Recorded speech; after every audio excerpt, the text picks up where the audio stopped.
Oh, wow. It's great to see all of you guys. So I'm going to share a few memories. As the saying goes, it takes a village to raise a child. I believe the same is true for caring for an elderly loved one. Without any family in town, Mom had a village of friends and caregivers at Deerfield, and many phone calls from her children and family to help her enjoy the last years of her life. Hank and I truly appreciate all the love that all of you gave to her and to us over the years. Growing up, I remember Mom was always engrossed in a book, something Debbie mentioned too. Evenings for her were spent on the couch, drinking coffee and reading. She loved reading as both an escape and a way to stay educated about the world. And well, you all know how much she loved coffee.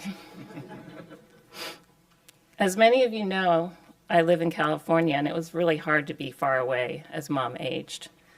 But we managed to find a great way to stay connected. So as she began to lose her eyesight to macular degeneration, I started to read to her. What started as a way to help her manage the loss of reading, her favorite activity, became a cherished daily ritual. And during COVID, the reading was more of a lifeline, a connection to the outside world, outside of her room. Mom's curious mind and open heart made her always eager to learn, and reading sessions became a perfect outlet for her curiosity and maintaining her sanity. Many of you have commented on what a good daughter I was by offering my time each day to read to her, but truly, it was a gift for me. We both enjoyed reading, stopping to discuss parts of the book or look up words we didn't know. Mom preferred nonfiction, and we both agreed it was a great way to keep us updated. We read about everything from celebrity memoirs to stories about banking whistleblowers and Russian spies. We felt the pain of addiction told through Matthew Perry, the struggles of living life as a royal through Prince Harry, and learned about the deceit of Elizabeth Holmes. Mom loved being in the know, which Debbie also mentioned, and reading in depth about these topics. Not only did it give us something to talk about, but it also provided conversation with her for her friends and kept her mind occupied with something other than ailments and old age. When I reflect upon our reading, it's not really the reading itself that was special, but the fact that we truly looked forward to talking every single day, sharing the details about each other's days. I'm really going to miss that. The reading was a conduit for our connection in our relationship. And most importantly, I know that her first love was for us, her family, and I feel lucky to have had a mom who always made me feel loved. So I hope that in heaven, Mom is enjoying reading to herself again. Maybe she's rejoined a book club. And I hope she's having a cup of decaf with our dad, just the way she likes it, fresh, hot, with cream and sweetener. And in the program, you'll find that I've included a list of some of our favorite books. Enjoy. Hank's going to share some. Oops, I'm sorry. As I knock off her. Oh, boy. Hank's got some visuals I'm going to help with. Hopefully. We'll see. Good morning, everybody. And just want to say it's good to be back home. Though I've spent more of my life away from Iowa than actually here, it's always a unique warmth in returning home and being surrounded by dear friends. Des Moines holds countless treasured memories from my upbringing, largely due to the home and family that shaped it all.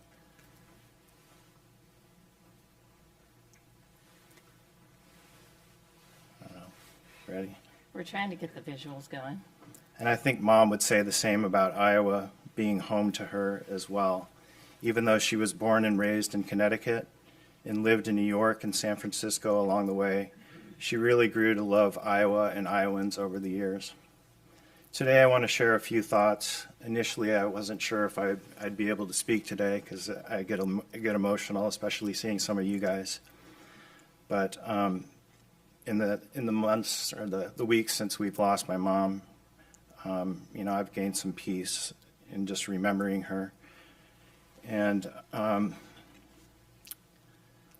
let's face it, she had an incredible run and lived her life to the fullest. And she knew that. She was aware of that at the end. I don't think she had many regrets in the very end. She had an incredible life and lived a full life, and she realized that. I don't think that, she lived for gatherings filled with laughter, stories, and the joy of shared company. And seeing all of you here today, I know that she'd be delighted. She might lament not being at the heart of the action, but she'd be content with this turnout for sure. Visuals aren't working, but anyway. Secondly, my mom often said over the years that the best days of my life were from the moment that I met your father until the day that he died. And I'm not about to argue or contest that in any way. Catherine and I believe that 100%. Mm-hmm. Her marriage was picture perfect in a way. My parents enjoyed each other's company and they complemented each other so very well. And, however, the last 13 years after my dad's death, many of you made her widow years so rich and fulfilling.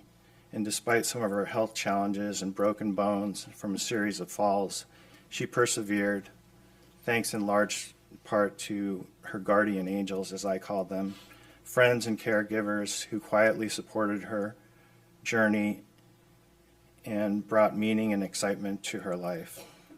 I want to especially thank Joanne Pfeiffer, Ellen, and the nurses at Grandview, and others like Lenita. We couldn't have done it without you. Fran, Diane, Bobby, Sue and Sue, Nan, Ruth, Cousin Carol, and Cousin Mike and their families. And then the other nurses at Deerfield. They were just amazing over the years. And my mom was in there for so many years that they all knew her so well. Your unconditional love and support meant the world to Mom, and it eased our hearts when we couldn't be there. Lastly, I consider myself incredibly fortunate. To say I'm a fortunate son is an understatement. It doesn't quite capture the depth of my gratitude for her. Having the kind of mother that I had and the relationship that we shared for so many years was truly unique and special. We spoke practically every day. A lot of times Catherine would patch us in so we could have a three-way conversation toward the end when my mom couldn't answer the phone. But, I didn't really fully grasp the blessing of that relationship until I ventured out on my own and raised a family of my own. Now I see how important that connection was and still is. And finally, my parents meeting in 1958 on a random vacation in Acapulco was a remarkable story unto itself and a testament to their adventurous spirit and independent journeys. They were both dedicated to their careers, yet deeply committed to family, and each brought immense stability and care into our lives. My mom passed along invaluable lessons that shaped my sense of purpose and responsibility, qualities I try to pass on to my kids every day. I am profoundly grateful to her and will miss her beyond words. So thank you all for being here today and to honor her memory. We hope you can join us at Deerfield to celebrate Mom over lunch and toast with a cup of coffee or tea. As Catherine mentioned, make that a decaf coffee with low-fat milk and sweetener. Mom loved her coffee, and you can ask Ruth or anyone in here how much she loved her coffee. And based on some simple math and law of averages, we figured Mom drank 4 to 6 cups a day for 78 years. which adds up to 115,400 cups of coffee. And that's a low estimate. So I hope you guys can come over to Deerfield and toast a mom with a cup of decaf after this. So glad to see you all. Thanks.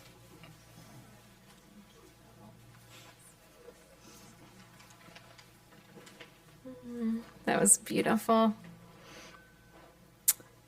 We're going to have Pat's music therapist, Lauren Hewitt, sing a song that she sang with Pat called Fly Me to the Moon.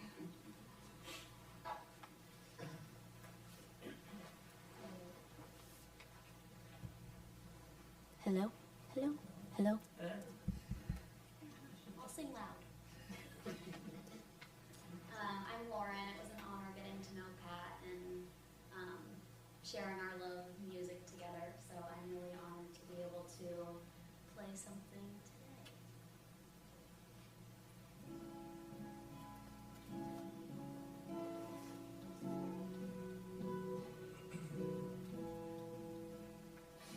Fly me to the moon, let me play among the stars.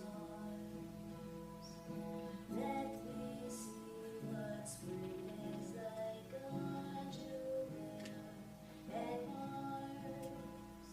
In other words, hold my hand. In other words, baby, kiss me. Fill my heart with song and let me sing forevermore. You are all I long for, all I worship and adore. In other words, please be true. In other words, I love you.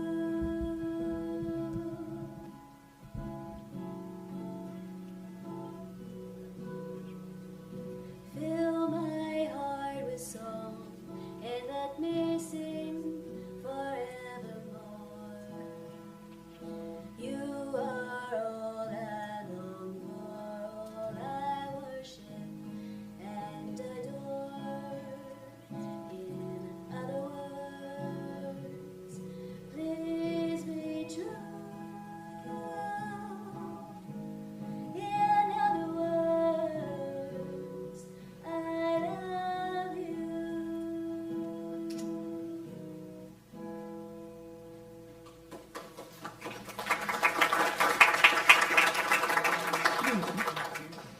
Thank you, Lauren.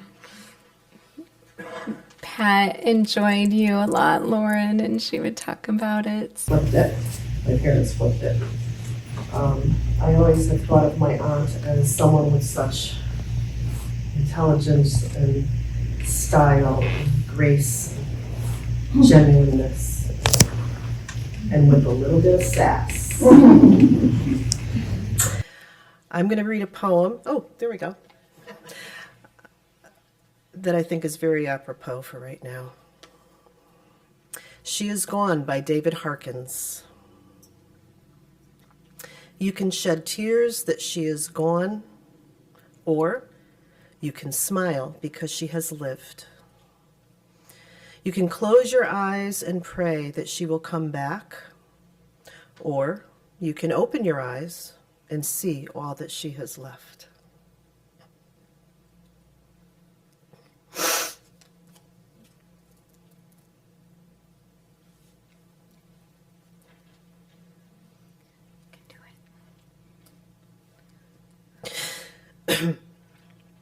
Your heart can be empty because you can't see her, or you can be full of the love that you shared. You can turn your back on tomorrow and live yesterday, or you can be happy for tomorrow because of yesterday. You can remember her and only that she is gone, or you can cherish her memory and let it live on. You can cry and close your mind, be empty and turn your back. Or you could do what she would want. Smile, open your eyes, love, and go on. Thank you.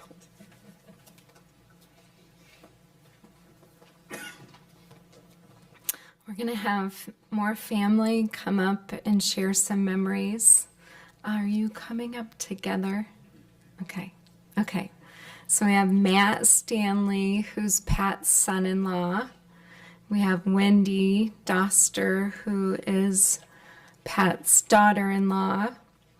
And we have the granddaughters, Lila Doster, Meryl Doster, Mariana Stanley, and Jane Stanley.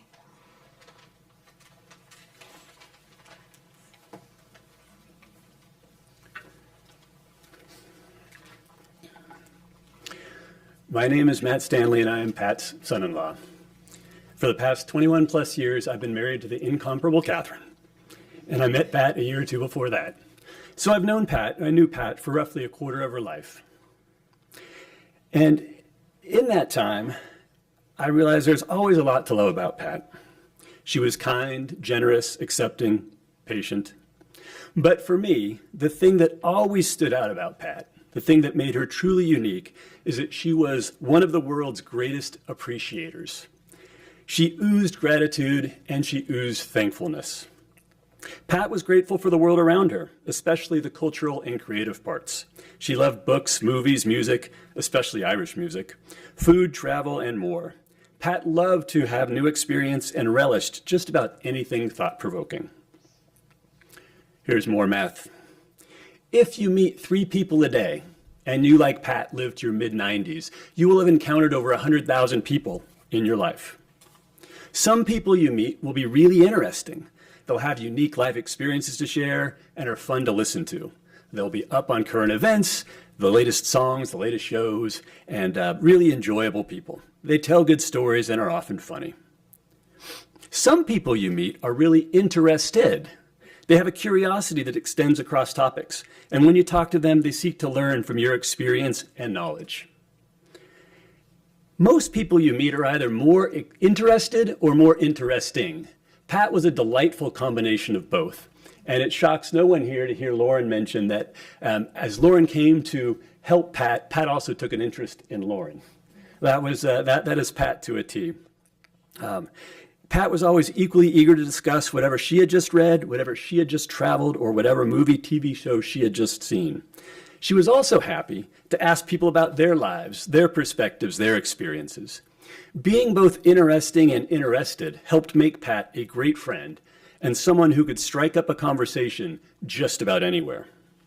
Raise your hand if you've been with Pat when she's made a 5-minute friend.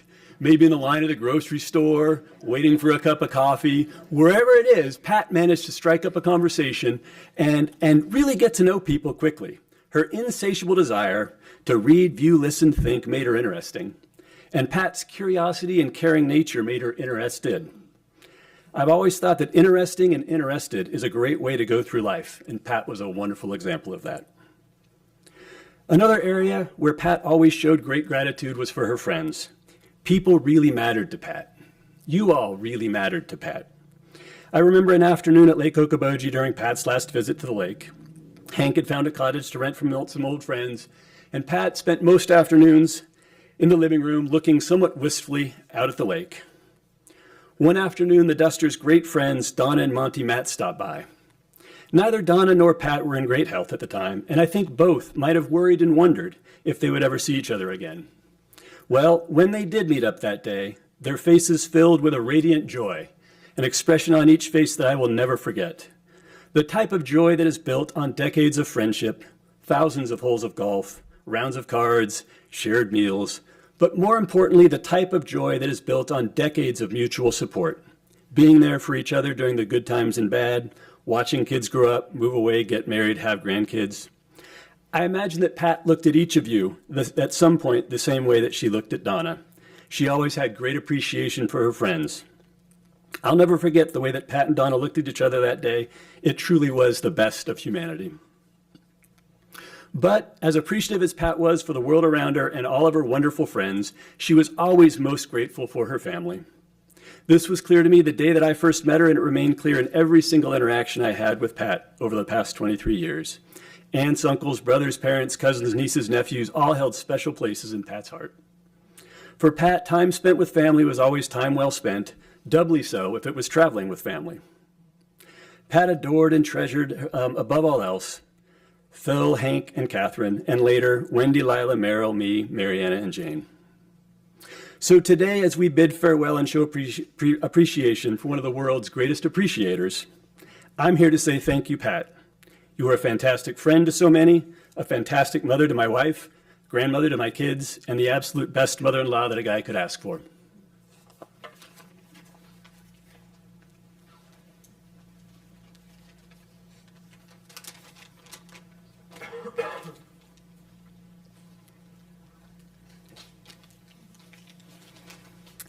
Hello, my name is Wendy. I'm the daughter-in-law, Hank Doster's wife, and I'm not sure if what I'm going to say is going to resonate with everybody, but if it doesn't, I know that Pat is not gone. I know that she's here. She's just in a spiritual realm, and she'll get what I'm saying. I knew Pat for 27 years, more than half my life. And boy, what a blessing it was having Pat in my life. Pat was many wonderful things, as we all know, a truly special human. Some admirable traits were her inner strength, her sensibility, kindness, her sense of service to others, a deep sense, her depth of character, her thirst for knowledge. She was personable, supportive, classy, and always had some self-deprecating quips in a funny way, always keeping it humble. But there was one enduring quality I recognized in Pat that struck me so profoundly, and it was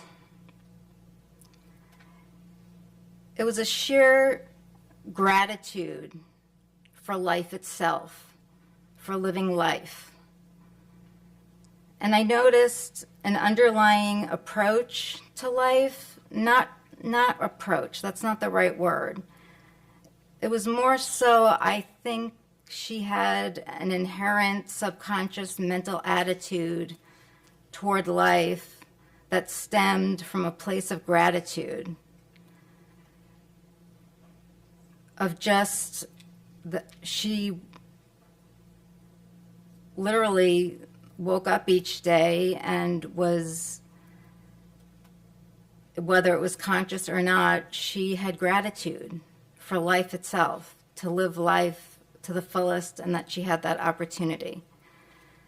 And I always thought that, I always wondered what her secret was, because she seemed to me just this perfect, exemplary person, this great role model. She was good at everything. She was smart. She was just all these things. And, you know, I kind of felt less than. And so I always, you know, wanted to know her story, everything from her childhood and, you know, what made her tick and what made her who she was. And it wasn't until I bring up this point of this inner, whether it was conscious or not,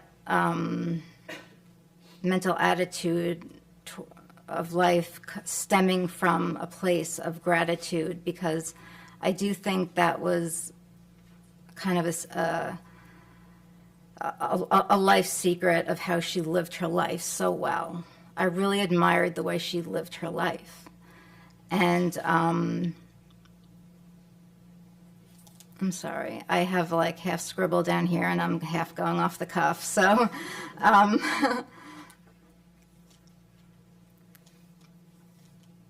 yeah, well, she certainly did live her life to the fullest. it never wavered either. Pat indeed did create a beautiful life for herself, but she also was not spared from pain, loss, grief, or hardship. But she handled it all with, even that, all with such poise, never losing her sense of humor. And I believe that that also was rooted because she was just really grateful for life itself. She still had life. And what a way to live. Why I emphasize this point of gratitude so much is 15 years ago when I put my nose in the Bible and came across Jesus's Sermon on the Mount. That led to a 3-year intensive study of just that Sermon on the Mount. And basically what it was a daily blueprint for how to live. And Pat knew how to live. It was how to live according to God's will. And that was something that I had to, took me a long time to figure out God's word and God's will and how we ought to live according to him. And I don't even know, Pat was not a religious person. She was a spiritual person.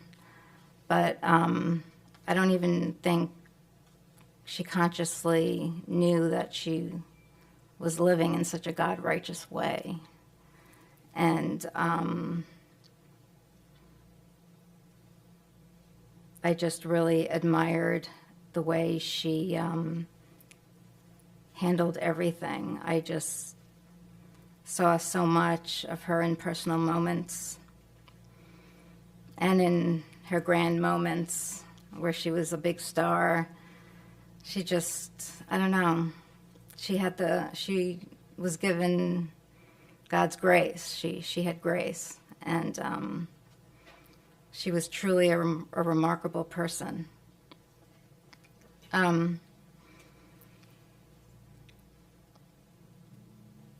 So I was going to go into memories, but I think I don't want to go on too long. There were some very, very special times, special things we did together, but I'll have a talk with her about that later.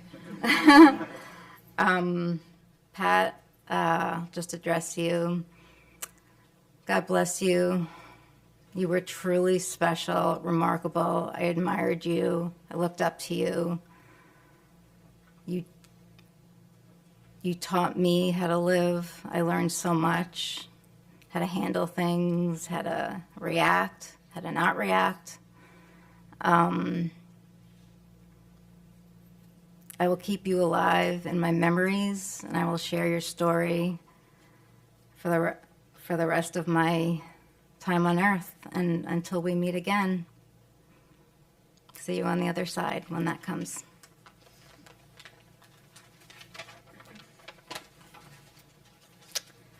All right, good morning, everyone. My name is Lila, and I'm honored to be the first grandchild of this incredible woman. Today, I want to express my deepest gratitude for one of the most precious gifts she ever gave me, my father, her son. It was through him I learned the values of love, kindness, and resilience that she embodied so perfectly. Her nurturing spirit and unwavering support shaped our family what it is today. One of my fondest memories with her was our time spent in Okoboji. Those trips were filled with laughter and joy, creating memories that will forever be etched in my heart. Whether we were out or simply enjoying each other's company, it was her presence that made those moments so special. At home, it was the simple things that brought her joy. I remember her love for cheese and crackers and how she'd always have a piece of chocolate at night. She'd always have on CNN on while sipping her decaf coffee, adding to the charm that made her our beloved grandmother. These little traditions were so uniquely hers. She was the best grandmother to my sister, cousins, and I, and she was the best we could ever ask for. She showered us with love, and her affectionate nature made us feel so special. She had a nickname for me, Numero Uno, because I was her first grandchild. The love and pride she expressed through that simple nickname will stay with me forever. I also deeply admired the relationship my grandmother had with my grandfather. Their love and partnership were truly inspiring. They supported each other through the thick and thin, setting a beautiful example of what a loving and committed relationship should be. Their bond is something I aspire to have in my own life someday. Though her presence will be deeply missed, her love and legacy will live on in each of us, guiding us through the days ahead.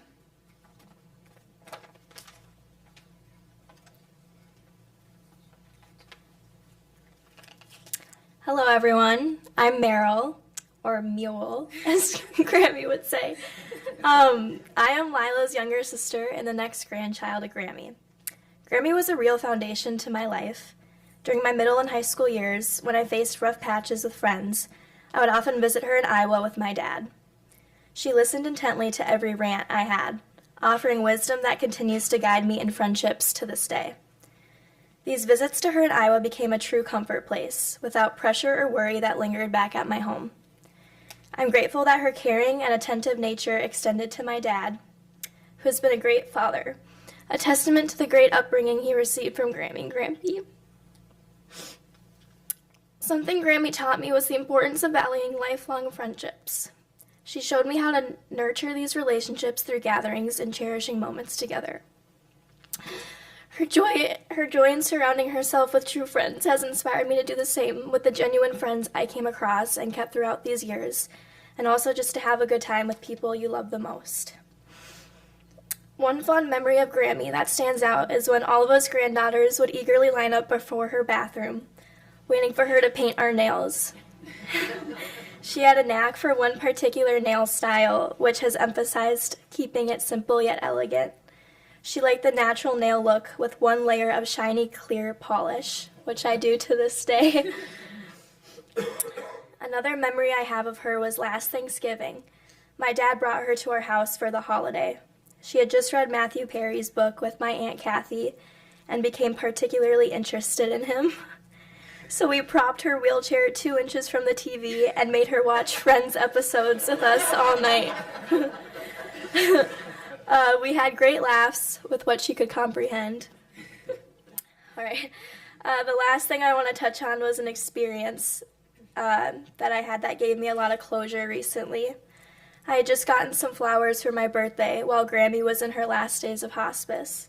As I sat in our home, the whole house began to smell like Grammy because she always smelled like flowers. It was as if she was sending me a warm hug before she passed away. However, if only I had put on CNN News Channel, it would felt like she was right in the room.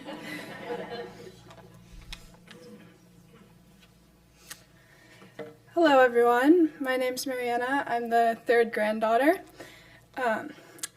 My mom told me that the word Grammy used to describe me and my sister and my cousins the most was fabulous. So I started thinking about the best word to describe Granny, and I think fabulous fits her pretty well. Grammy was fabulous in so many ways, from her humor, wit, and appreciation for life to her amazing stories and iconic style and haircut. But I think the thing that was most fabulous about Grammy was the way that she loved those that were important to her.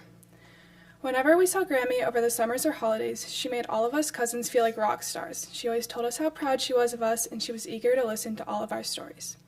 She not only was amazing at loving family, but also friends. Throughout my life, I admired Grammy's efforts to keep in touch with all of her friends, and I was always amazed, but not surprised, to see just how many people loved and adored her at Deerfield and Lake Okoboji. Grammy's ability to express her love and gratitude to all of her friends and family was something truly unique about her. She had a way of making everyone feel special and appreciated. Grammy, you will forever be my role model in friendships and relationships, in keeping in touch with friends throughout my life, and loving and appreciating my family. In 40, 50, 60, and 70 years from now, I hope I can say I expressed my love and gratitude to those that are important to me just as much as Grammy did. Okay, hi, I'm Jane, and I'm Pat's last granddaughter. I don't know if I'll be able to get through this, but I'll try. The love of a grandma is unique and unwavering. And Pat, or Grammy as we called her, showed my cousins and I that love in many ways. Grammy always had the biggest smile on her face when we walked in the room, and the first thing she would say to us would be, "Let me get a good look at you." She would then proceed to look us up and down, complimenting our outfits, hair, and makeup. Grammy never once said anything negative to us, and I think this speaks to how she lived her life too. She focused on the positives around her and savored the small moments of joy in every day. I remember going on drives with her these past few years, her in the front seat with her favorite sunglasses on, making remarks about the weather in Iowa.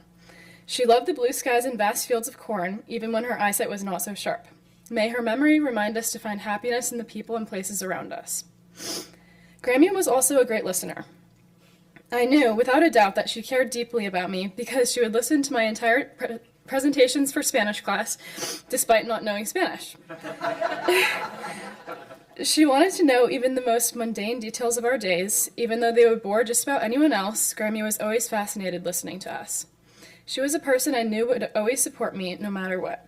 I am so lucky to have had such an inspiring grandma, and I am sure that my cousins and I will feel her unconditional love for us for the rest of our lives.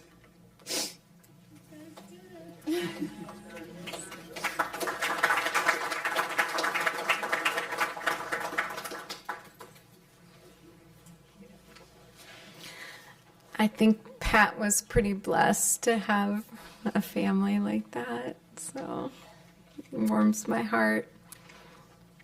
So we know that Pat had Irish heritage, and her parents immigrated from Ireland. So we're going to hear another song from Lauren. It's an Irish song called Danny Boy that she would sing to her.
We'll come to a close of the service with Julie Brandt, who's going to say the Serenity Prayer that Pat appreciated and loved.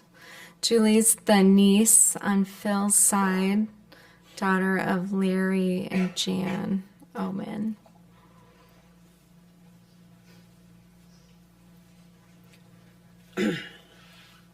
I just want to say that the greatest gift anybody can give other people is to have a curiosity mindset and then genuinely listen when people speak. And I've gotten the opportunity over the last several years to spend a lot of time with Pat and Catherine. And it always amazed me how interested Pat was in everything in my life. And she would ask questions and then genuinely listen. So I will miss those. I'll miss the time with Catherine and Pat both. So if you know the Serenity Prayer and you want to join me, that would be lovely. If not, God, grant me the serenity to accept the things I cannot change, the courage to change the things I can, and the wisdom to know the difference. Amen.